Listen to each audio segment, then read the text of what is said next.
அடிப்படை நாட்களிலும் இஷா தொழுத பிறகு வித்ரு தொழுவதற்கு முன்பாக 2 ரக்காத் லைலத்துல் கத்ருனுடைய சிறப்பான 2 ரக்காத் நஃபில் தொழுகிறேன் அப்படின்னு நியத் செஞ்சு இந்த தொழுகையை நாம் தொழணும்.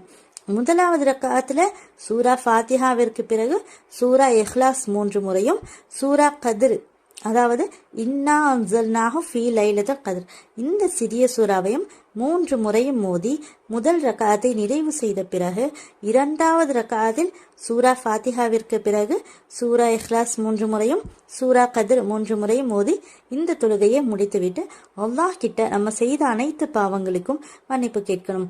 இந்த தொழுகையை நாம் தொழுதால் இன்ஷா அல்லாஹ் அன்று இரவு லைலத்துல் கத்ராக நமக்கு அமைந்து விட்டால் நம்முடைய பாவங்கள், நம்ம செய்த அனைத்து பாவங்களும் மன்னிக்கப்பட்டு அன்று பிறந்த குழந்தை போல அல்லாஹ் நம்மை ஆக்கி விடுகின்றான். சுப்ஹானல்லாஹ், எவ்வளவு சிறப்பா இருக்கு பாருங்க. இந்த இரவு முழு